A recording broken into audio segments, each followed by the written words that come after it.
La verdad que muchísimas gracias, esto no es habitual. Lo bueno de aquella vez era que había otra gente que hablaba y entonces la verdad que me da mucha vergüenza hablar de una cosa que hizo uno, pero bueno, estuve pensando qué es lo que se puede decir y qué es lo que les va a servir a ustedes en definitiva que uno diga respecto de esto, que les paso un par de ejemplares para que lo vayan mirando, si les parece. Pásenlo, mírenlo y léanle al profesor porque si no después se enoja. Tiene razón, todos nos enojamos. Bueno, lo primero que les quisiera contar es cómo se origina esta idea del libro, y se origina a partir de una necesidad, ¿no? O sea, y donde hay una necesidad uno puede tomar actitudes muy diferentes. Una primera actitud es quejarse, que es lo que los docentes hacemos todos los días, nos quejamos, y la otra es, bueno, hagamos algo. Y me había quedado marcado una vuelta a un profesor amigo que en medio de un seminario que estábamos estudiando, qué sé yo, y dijo, bueno, pero en vez de tanto quejarnos de qué mal que está este texto, qué mal que está esta traducción, ¿por qué no lo hacemos? ¿Por qué en vez de corregir a otros, no se pone uno a hacerlo y obviamente someterse a ese peligro que es que después los otros te van a venir a corregir? Esa fue una idea inicial que me movió bastante y que sobre todo cuando uno trabaja en el nivel secundario o polimodal en ese momento, encuentra un montón de dificultades con el tema de la lectura y sobre todo con una materia como filosofía que no suele ser una materia que uno pueda contar o colorear, digamos, sino que exige un nivel de abstracción, de conceptualización que de golpe, no sé, por ejemplo, pienso en historia, ya que hay varios acá, profesor de historia, está bueno que uno puede contar determinados hechos y hay como cierto color. En filosofía todo es bastante gris, ¿no? Por lo menos eso es lo que aprendimos. Y el tema era darle color a esos tonos grises. Entonces empezamos con unas fotocopias que después se hicieron un poco más largas y fueron abarcando distintos temas. Y yo eso lo empecé en el polimodal, en ese momento era polimodal, y empezaba a funcionar a tal punto que dos chicas que eran como, dos alumnas que eran como los buenos promedios del colegio y que tendrían que haber estudiado, no sé, abogacía, economía o medicina, decidieron estudiar filosofía y la directora del colegio me lo vino a contar con una cara de decepción bastante grande y preocupante, la misma cara que uno encontró cuando eligió esto y se lo contó a sus familiares y te dicen, ay, qué lindo, pero ¿y de qué vas a vivir? O les va a pasar a ustedes, si les pasa cuando eligen la docencia, dicen, docente, ¿a vos te parece docente? Bueno, son cosas con las que tenemos que también trabajar y cambiar, ¿no? La realidad es que en el ámbito de la filosofía particularmente, que es a lo que yo me dedico, no soy del ámbito de educación, de ciencias de la educación, sino de filosofía, hay una dificultad muy fuerte en el tema de los materiales. O sea, hay manuales que son muy específicos, son muy complicados, responden a otra época probablemente, y hay textos que son muy sencillos pero que tampoco dicen demasiado. Entonces uno va buceando y ninguna de todas esas cosas me gustaba.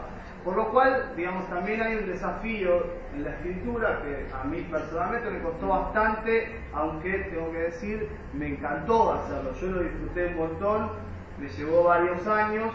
Pero el desafío es encontrar cuál es el tono justo, porque uno tiene que hacer siempre el ejercicio para escribir, que es un trabajo bastante arduo. Les pasa a ustedes cuando llegan los parciales y por ahí estudiaron un montón y tienen que sentarse a escribir y no les sale nada, les ha pasado, o les sale qué sé yo, la mitad de lo que les hubiera salido o piensan que estudiaron.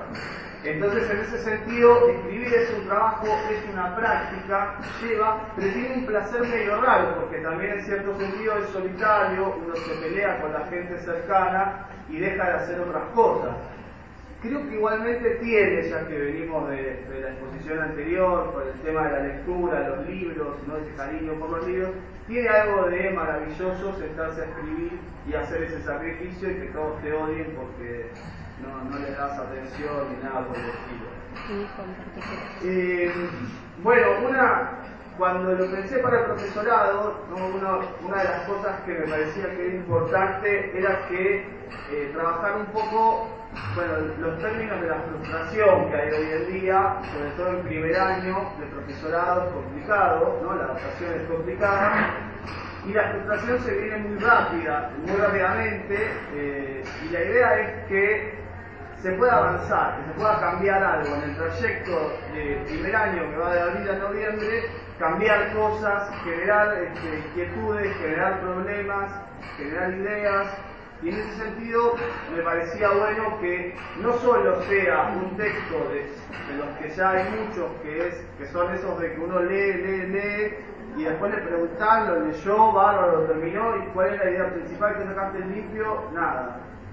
¿No? Esto pasa con algunos autores que no voy a nombrar, pero pasa eso, digamos, que no dejan nada. La idea era que sirva como puente para después poder leer otras cosas. Yo quería eso, o sea, que el que pase por ese libro sienta que ha juntado 2, 3, 4, X cantidad de herramientas para después poder avanzar y leer otras cosas. ¿Cuál es el hilo conductor que uno eligió para tratar de enlazar distintos momentos del tiempo y distintos problemas? Básicamente hay que tener en cuenta también una cuestión que ustedes habrán visto en distintas disciplinas, no solo atañe a filosofía, que es esta cuestión que los manuales muchas veces tienen o una suerte de resumen todo apretado, enciclopédico, histórico, cronológico, que no sirve de nada, que esa es la educación memorística que todos padecimos, la educación tradicional y que no queremos repetir, ¿no? O sea, acopio y acumulación de datos que finalmente no sirven para nada. Y después eso por un lado, y después por otro lado tenemos otros textos, y fue buena la aclaración que hicieron en la exposición anterior sobre las editoriales. Hay que preguntarse el negocio editorial, las reformas curriculares que se hicieron en base a negocios editoriales en la década del 90. Hay otros textos que son recortes de determinados problemas, como si la filosofía en este caso no tuviera nada que ver con lo que pasaba en la realidad de determinado momento. Entonces me parecía que esa descontextualización en un tiempo como el actual, que se llama posmoderno, donde vivimos en el fragmento, vivimos en la flotación, ¿no? Esta cosa de la inercia, descontextualizar y perder el sentido de lo histórico, del pasado, de por qué estamos acá, cómo llegamos hasta acá. Me parecía que era una cuestión ideológica también bastante preocupante y bastante importante. Entonces, la idea de esto era tratar de sumar los contextos históricos en los cuales se formulan problemas acerca del hombre, la ética, el conocimiento, lo que sea, la cultura en general, pero también entrar en esos problemas y tratar de pensarlos incluso con una perspectiva que es la de que nos puede servir hoy en día para pensar cosas que pasan hoy en día. Muchas veces una de las cosas que más nos cuestionan en el primer año en la filosófico-pedagógica es esto de pero te vas hasta los griegos, ¿no? O sea, ¿en qué sentido tiene irse tan lejos? A veces cuando uno se va tan lejos termina muy cerca, ¿no? Ese ejercicio del distanciamiento es lo que te permite comprender muchas de las cosas que pasan ahora. En ese sentido, bueno, el libro está pensado bajo un hilo conductor que es civilización y barbarie, tanto en la época de los griegos como en la época moderna, donde la civilización representa el conocimiento, la luz, la cultura o la élite dirigente, digamos, y la barbarie, lo de que está abajo, la ignorancia, ¿no? La oscuridad. En ese sentido, uno puede ir a los griegos y ver esa sociedad que está estratificada por un sector que se dice ciudadano, que inventan una democracia, pero que es para pocos.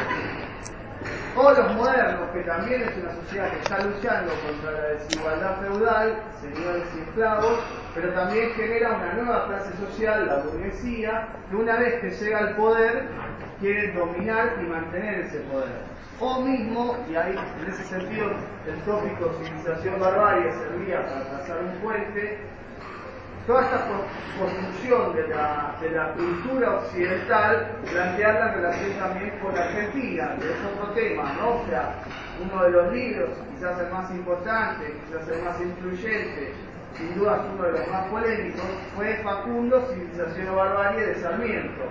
Ese libro marca también una manera de leer la realidad local, de leer la realidad internacional y de marca también una identidad cultural. En ese sentido me parecía ser interesante tomar ese tópico de civilización y barbarie para ir atando distintas cosas. Y además, sobre todo, en tiempos como los actuales, donde los mecanismos de dominación del sector dominante, la élite, la clase dominante, están tan sutilmente incorporados en nuestro sentido común, en nuestro pensamiento cotidiano, me parecía que era importante discutir esas ideas, discutir cómo reproducimos ideas que no son nuestras o no podrían ser nuestras, las mantenemos, e incluso la relación pedagógica, que también es una relación que tiene esa verticalidad del docente como el que sabe, el que concentra el saber, el alumno como el ignorante, el oscuro, y al cual el docente le va a depositar el conocimiento. Bueno, más o menos les conté rápidamente cómo es el hilo conductor de todo el libro, las ideas principales, digamos, que están por ahí. Tiene 15 capítulos, una introducción para pensar justamente el pensamiento crítico, que es un latiguillo que usamos todos los docentes, pero muy bien lo tenemos en claro qué significa pensamiento crítico. Un recorrido por los griegos, un recorrido por la modernidad, un recorrido por el siglo XIX argentino y un recorrido muy rápido por el siglo XX y lo que se llama postmodernidad. Quisiera decir dos cositas más. Una es respecto de la autogestión. Esto surge como una idea a partir de la cual, uno se pone a averiguar y entonces empieza a mirar editoriales y entra en un mundo que para mí era totalmente desconocido, que es esto de las editoriales, el autor que edite su propio libro, qué sé yo, y es interesante, tiene sus cosas raras, tiene como su propio show.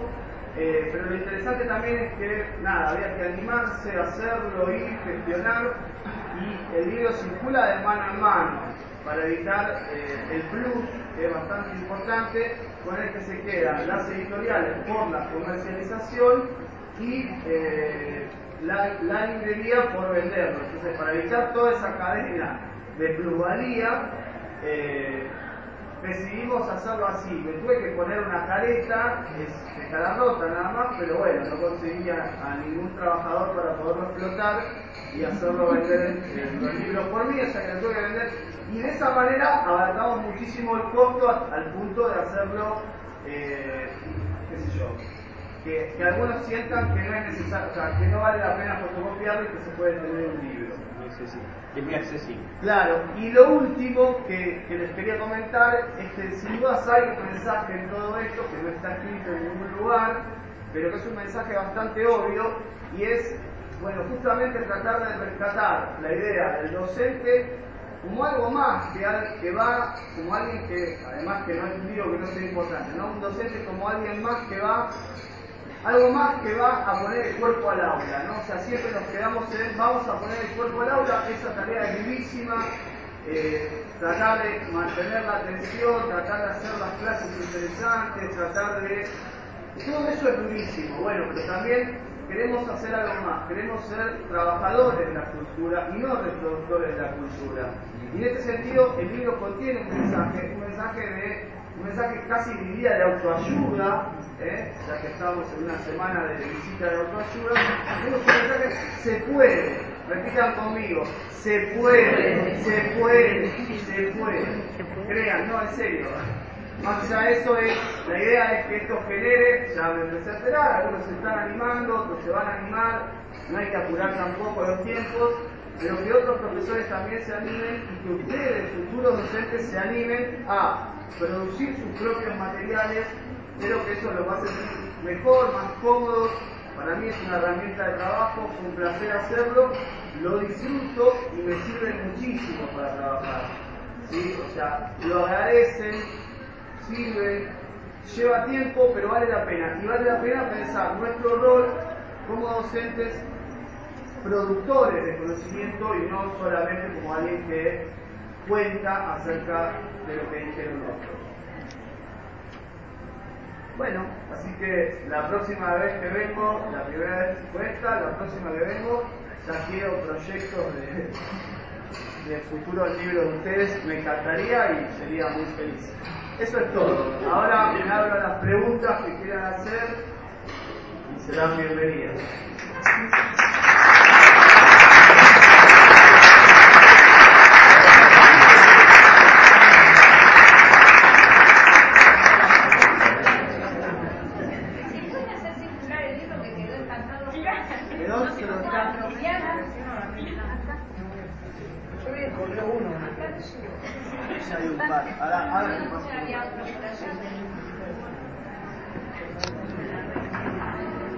Además un precio.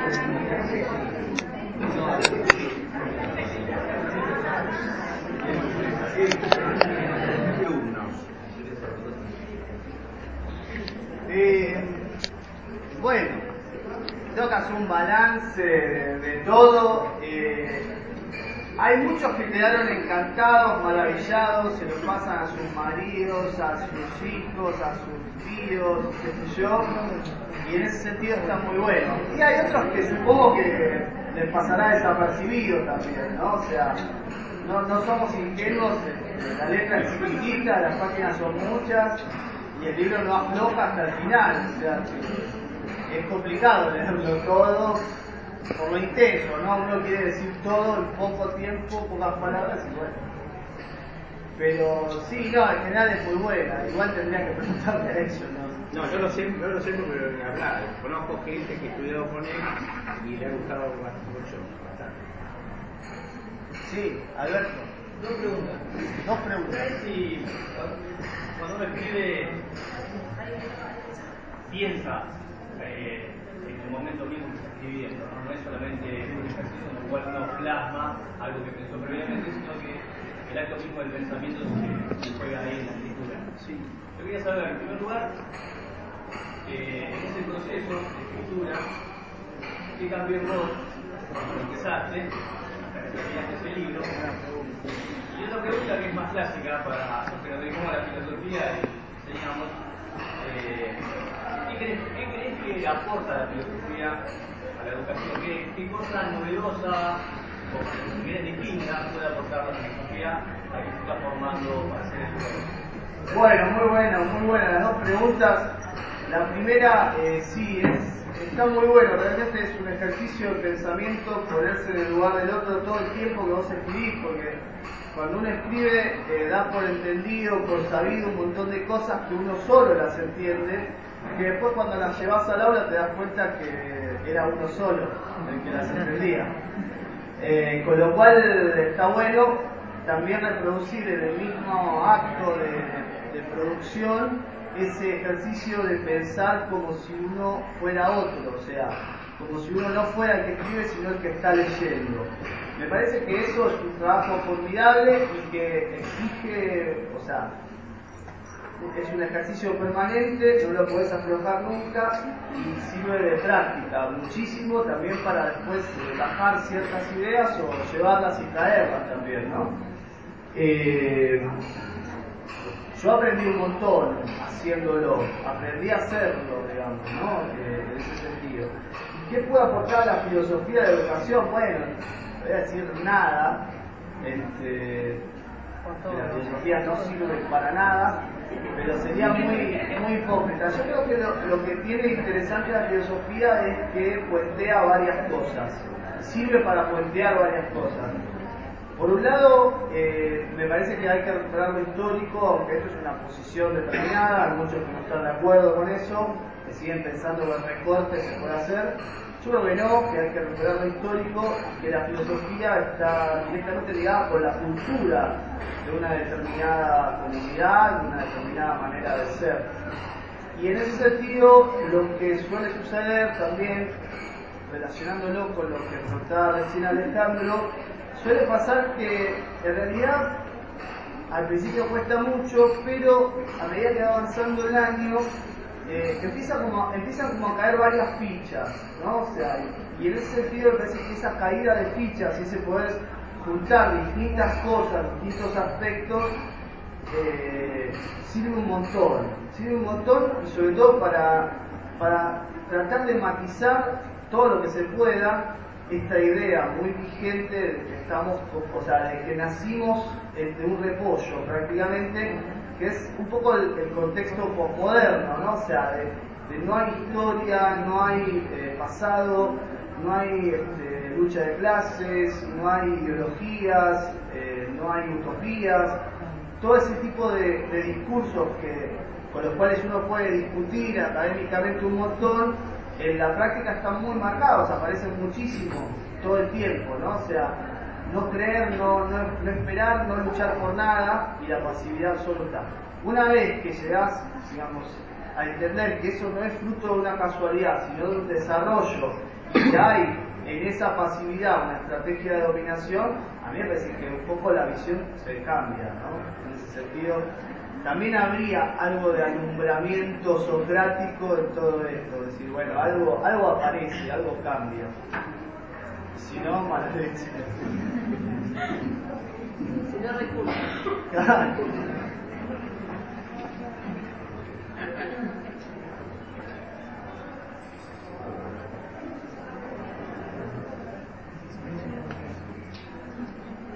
Una pregunta, ¿qué pasó con las editoriales cuando fuiste con ellos? Es una linda experiencia esa para transitar. El mundo de las editoriales es un mundo aparte, porque contrariamente a lo que uno piensa, que un escritor es alguien que huele a humedad y solo le preocupa leer libros raros, qué sé yo, o huelen a datos también los escritores. Contrariamente a todo eso, hay como un show tinelesco respecto de la figura del escritor. Y esto yo me sorprendí ahí, realmente nunca me lo había imaginado. Es muy interesante, o sea, se mueren por una presentación, por un café literario, quiero decir, o por cosas por el estilo, por figurar en una página web, o en un catálogo, o en una compilación, y a veces incluso pagan fortunas por figurar en una compilación, que si uno suma lo que pagaron todos, sale mucho más que el gasto del libro, de la producción del libro mismo. Y entonces hay todo como un mundillo aparte. Y en general, bueno, las editoriales no son baratas ni nada por el estilo, sino que cubren, o sea, prácticamente no pierden nada. Si el libro se vende, ganan, y si el libro no se vende, no pierden, ¿no? O sea, es exactamente el axioma capitalista, digamos. En este caso, el arreglo fue muy diferente porque es un escritor que se lanzó a hacer esa editorial, un señor que tiene la edad de mi papá, o sea, un tipo bastante grande, se lanzó a hacer eso porque no encontraba editoriales de escritor.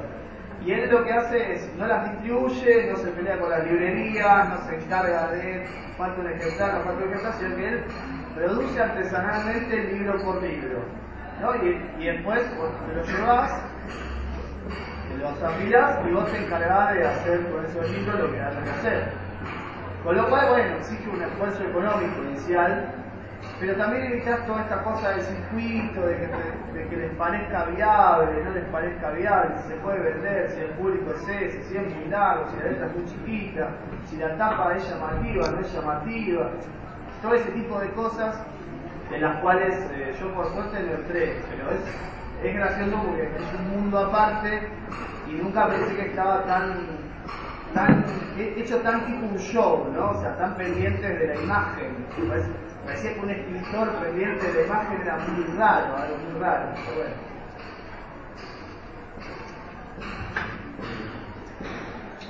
¿Alguna otra pregunta? Eso lo arreglamos después. No vine a vender.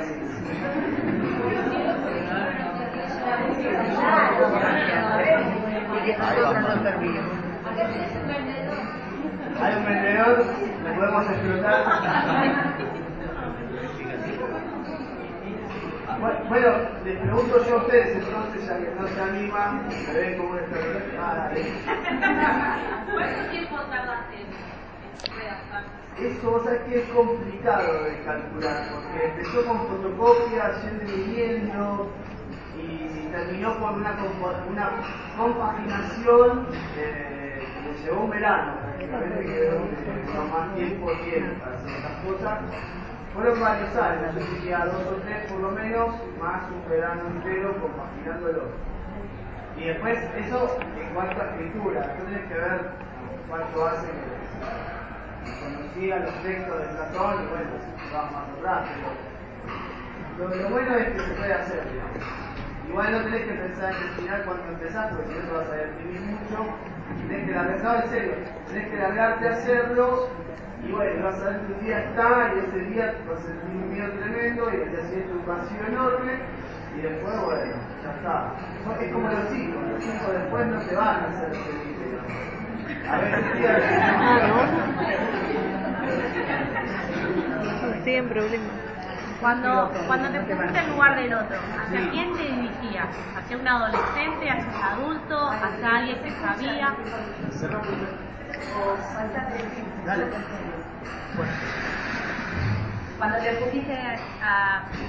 Cuando pensaste en ocupar el lugar de otro, ¿hacia quién te dirigías? ¿Hacia un adulto, hacia un adolescente, hacia alguien que ya sabía sobre el tema, alguien que quisiera ser filósofo? Sí, buena pregunta. El lugar del otro, lo único que le pide uno al otro es que tenga un poquito de paciencia y ganas de leer. En ese sentido puede leerlo cualquiera. Por supuesto que un adolescente, muchos lo miraban así y dicen, pero no tiene dibujitos. Y bueno, claro, se complica en ese sentido. Si fuera pensado para adolescentes habría que rearmarlo un poco más y recortarlo y meterle un poco de imágenes y cosas así. Que bueno, ahí el problema de ahí es que tenés que, yo no conozco tanto, pero habría que conocer un par de cosas de diseño, digamos.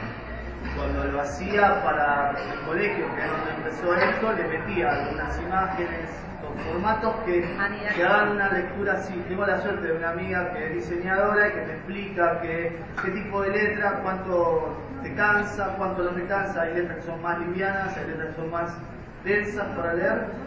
Y bueno, cuando fue esto ya estaba pensado para un público adulto y entonces, bueno, nada. O sea, pero igualmente lo pensaba como alguien que no sabía nada de filosofía y que tenía ganas de saber, que tenga un poco de paciencia y ganas de leer. Entonces esos eran los requisitos básicos. Si no se vuelve ya tipo un cuento, hay muchos que hacen eso, hay muchos que lo hacen muy bien.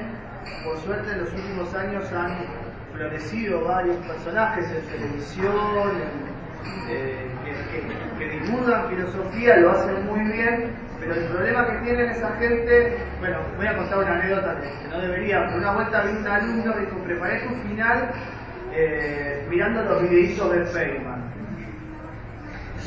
Yo sentí los videos del canal de Encuentro de José Pablo Feynman. Yo sentí como una patada en la panza, prácticamente, porque, sí, pero yo te vengo a dar clase toda la semana, con toda la buena onda, y dale, pero vos lo ves a él y él te llega, porque te llega en imagen, digamos, ¿no? Claro, me voy a poner adentro de un televisor, no va a hacer esto, lo voy a poner adentro del televisor. Hay una historieta que escribo así, que está muy buena. Y entonces, nada, ahora mi problema con ese tipo de cosas es vos después de escucharlo a Feynman, podés ir y leer Marx, podés ir y leer Kant, podés ir... Y la verdad es que no. ¿Entendés? O sea, vos escuchaste lo que Feynman versiona de otras cosas. Yo quería que... No, tampoco se crean que es tan cierto lo que estoy diciendo, ¿no? Pero yo quería que si vos leas algo, que después te sirva para leer otra cosa. ¿Entendés? No que te deje con la versión, la novela de tal persona. Pero bueno, es una pretensión. A veces se logra, a veces no. Como que hiciste una puerta de entrada a la filosofía para después poder abordarla con más posibilidad. Sí, la idea es profundizar eso, claro, sí. No quedarse, qué sé yo, de hecho hay libros que están indicados, o sea, hay fuentes que están, yo trabajo fuentes también, porque la idea era llegar a eso también, para ver la complejidad y también para profundizar un poco, para que no quede simplemente en leer una versión de, me parece que no alcanza con eso. Profesor, Sí. Más fuerte. Cuando comenzó el libro, ¿no? ¿Usted fue en busca de un reconocimiento?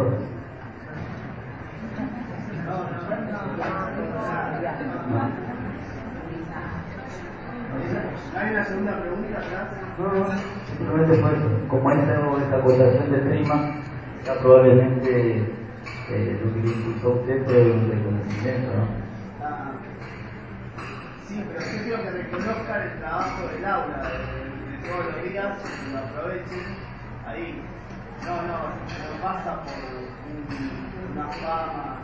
No pasa por una fama, un reconocimiento o algo por el estilo. De hecho, la verdad es que no, tendría que haber entrado en el otro circuito que conté, ese circuito de hacer presentaciones en editoriales, codearse con otros escritores, buscar un catálogo, que aparezca en determinada página del libro de internet. Eso hubiera sido, qué sé yo, dedicarse a otra cosa. Si uno lo que busca es reconocimiento, dedicarse a otra cosa. A mí lo que no me gustó de la anécdota del Feynman que conté es que no hay un reconocimiento al hacer del aula, ¿no? Se reproduce un problema que es bastante típico, que es creer que lo que está dentro de la institución no sirve para nada y lo que está fuera es bueno. Muchas veces pasa eso. Me parecía que estaba bueno que aproveche, en vez de estar mirando los videos de Feynman, que aproveche las clases que hubieran sido mucho más valiosos para él, para nosotros, para todos en realidad. Yo me había quedado pensando en decirlo y bueno, fíjate que lo ponen. Porque uno estaba leído y el recorrido que vos haces es bastante histórico, como contaste, una cuenta histórica que puede encontrar. Y me perdí en la exposición porque no recuerdo si vos empezaste a hacer fichas de cátedra, digamos, y eso de empezar a escribir, y si algunos de estos textos fueron primero fichas de tu cátedra y después se fueron transformando en libros, ¿no? O sea, eso empezó como fichas de cátedra, algunos le llaman directamente teóricos. Sí, de hecho le llamábamos ficha teórica o algo así.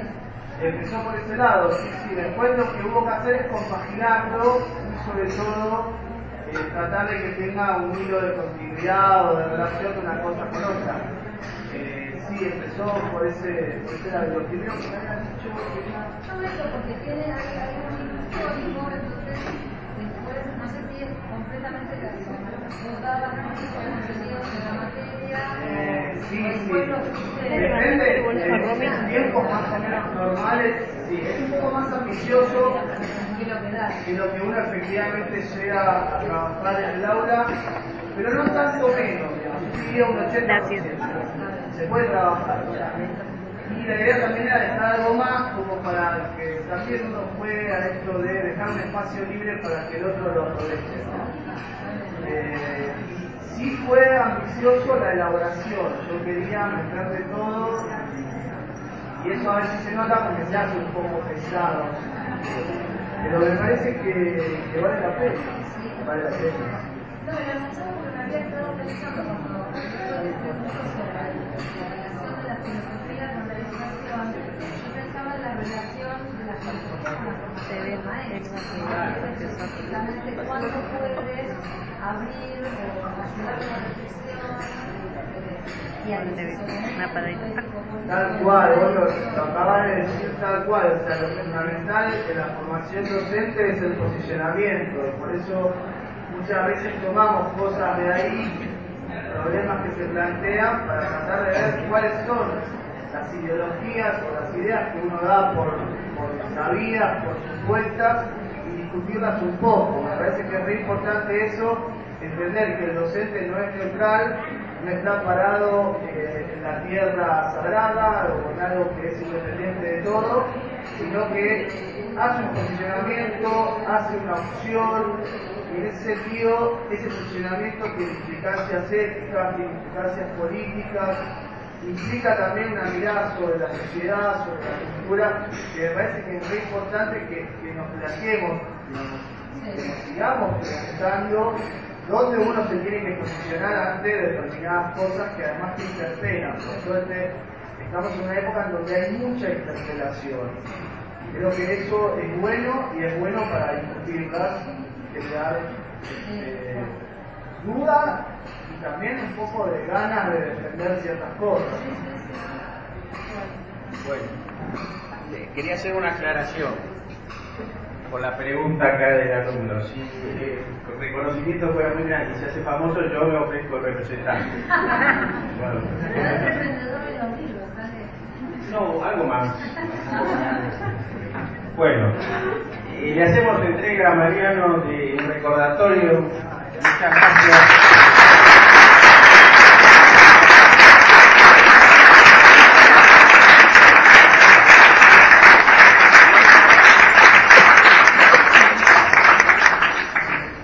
Bueno, muchísimas gracias por lo que estuve observando en este ratito que estuve acá. Me gusta, es la primera vez que vengo. Me gusta mucho este instituto por cómo está armado. Me impresiona mucho los alumnos,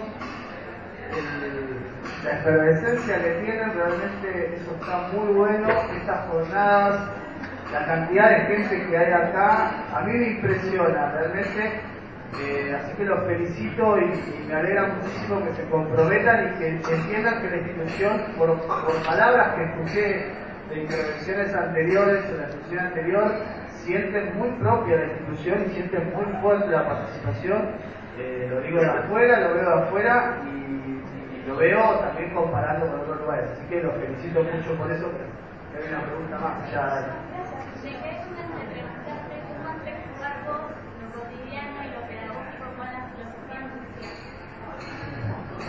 Bueno, eso es un poco la cocina, ¿no? En la parte, depende de cada grupo, la confianza que te da y el código que se pueda construir. Yo trabajo mucho con la ironía, con el doble discurso, ¿no? Diciendo una cosa que en realidad quiere señalar otra. Trabajo mucho con el humor, también en clase, aunque acá no se note porque estoy aficionado. Pero realmente sí, me parece que son recursos muy importantes también. A veces el problema que hay que pensar cuando uno baja, qué sé yo, por ejemplo estábamos hablando en esta semana, lo digo así como idea, estábamos hablando de un texto de Kant que habla sobre la mayoría y la minoría de edad. Entonces tomábamos situaciones cotidianas de el nene que tiene 30, 40 años y la mamá todavía le cocina y todos se ríen. Y es divertido, pero el tema, los recursos pedagógicos, cuando vos bajás a lo cotidiano, están buenos, pero muchas veces se terminan generando muy distractivos, digamos. O sea, te reís del chiste, y después, digamos, la idea es que eso dispare. Y a veces la traición del disparador es que termina el chiste y no se puenteó el chiste con el contenido que supuestamente estaba señalando.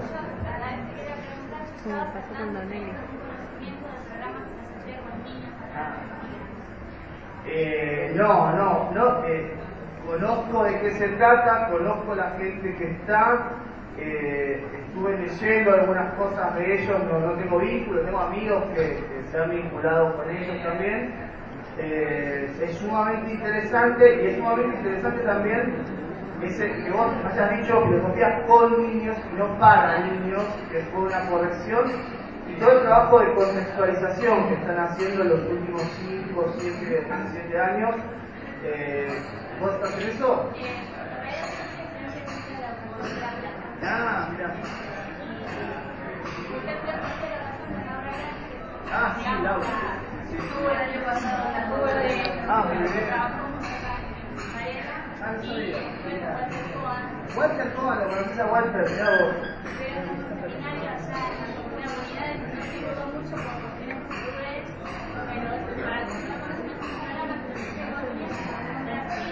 También como presidente, digamos, salió de uno,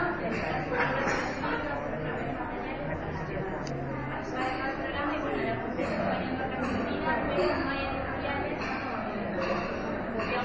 Creo que Novedú desde, o sea, les editó un par de cosas. Claro. Claro. Bueno, de hecho Walter Cohen se fue a Brasil porque allá hay unos recursos, hay una estructura y creo que en ese sentido, bueno, de hecho tienen pedagogos que son referentes, los brasileños son sin duda referentes importantes además, pero lo que me gusta mucho de lo que han hecho en los últimos años, comparando a la época 10 años, 15 años atrás, cuando yo era estudiante, recién se empezaba a conocer ese programa, es que lo han pensado para contextualizar. Eso me parece que es muy importante, contextualizar. Y en ese sentido, me parece que la filosofía necesita contextualización todo el tiempo. Una de las cosas que en este libro no lo puedo hacer, no lo hice por tradición, por formación o deformación, es justamente eso, entrar a romper un poco lo que es el cauce de pensamiento occidental y empezar a pensar desde otro lugar. Creo que esos programas y esas ideas tienen la suerte de recuperar el contexto local, que me parece que es muy importante. Bueno, muchas gracias.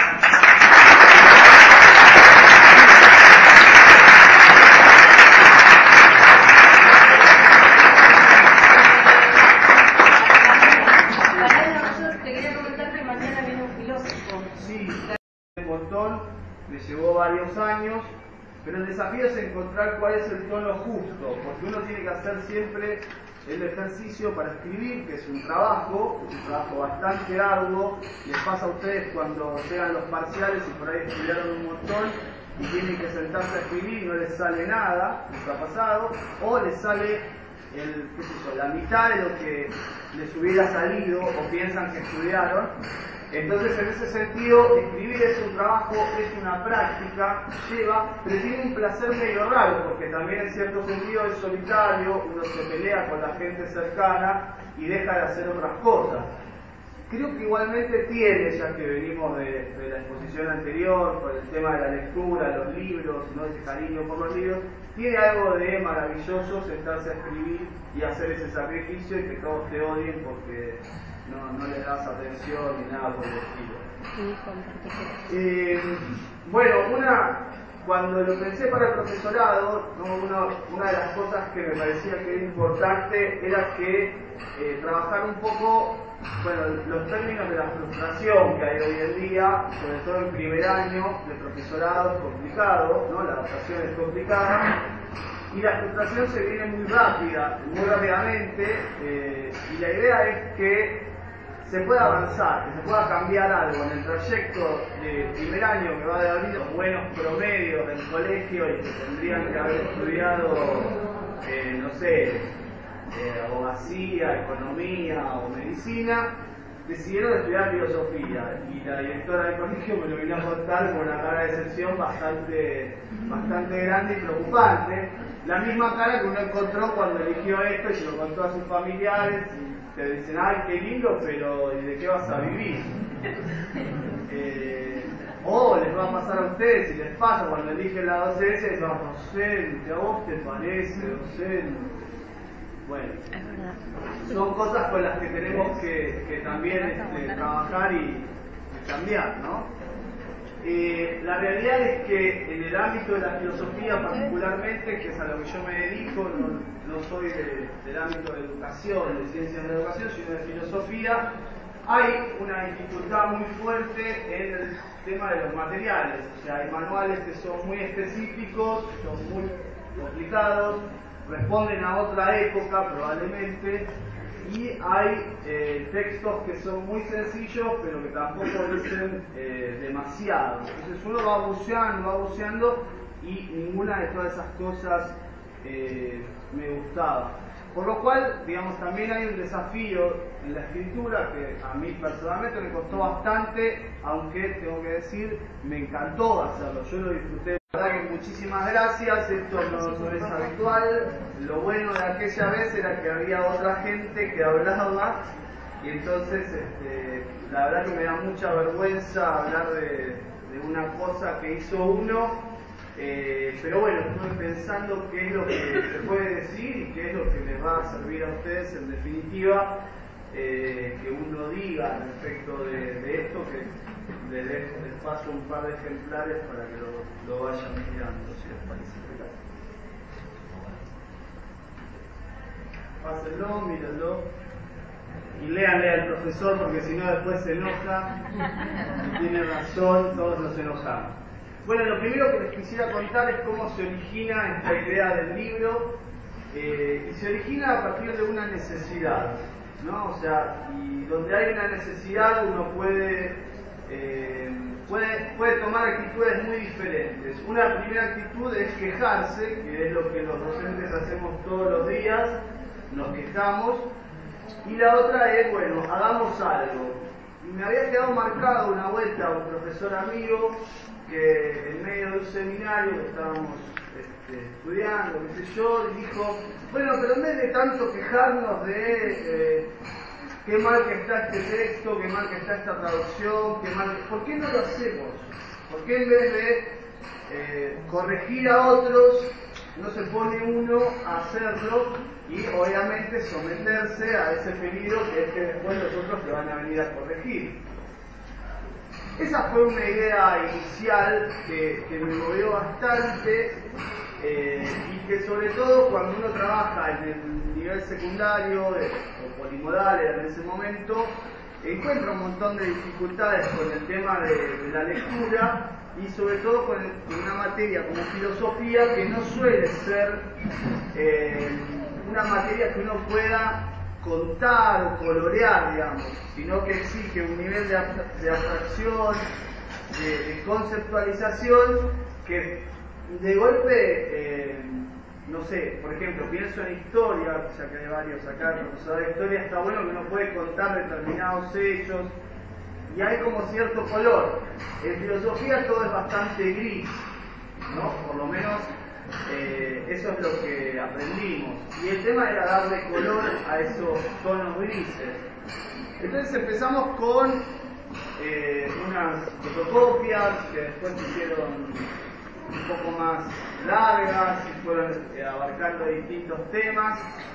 Y yo eso lo empecé en el polimodal, en ese momento era polimodal, y empezaba a funcionar a tal punto que dos chicas que eran como, dos alumnas que eran como de noviembre, cambiar cosas, generar inquietudes, generar problemas, generar ideas, y en ese sentido me parecía bueno que no solo sea un texto de los que ya hay muchos, que son esos de que uno lee, y después le preguntan, lo leyó, bárbaro, lo terminó, y cuál es la idea principal que sacaste limpio, nada. ¿No? Esto pasa con algunos autores que no voy a nombrar, pero pasa eso, digamos, que no dejan nada. La idea era que sirva como puente para después poder leer otras cosas. Yo quería eso, o sea, que el que pase por ese libro sienta que ha juntado 2, 3, 4, X cantidad de herramientas para después poder avanzar y leer otras cosas. ¿Cuál es el hilo conductor que uno eligió para tratar de enlazar distintos momentos del tiempo y distintos problemas? Básicamente hay que tener en cuenta también una cuestión que ustedes habrán visto en distintas disciplinas, no solo no solo atañe a filosofía, que es esta cuestión que los manuales muchas veces tienen o una suerte de resumen todo apretado, enciclopédico, histórico, cronológico, que no sirve de nada, que esa es la educación memorística que todos padecimos, la educación tradicional y que no queremos repetir, ¿no? O sea,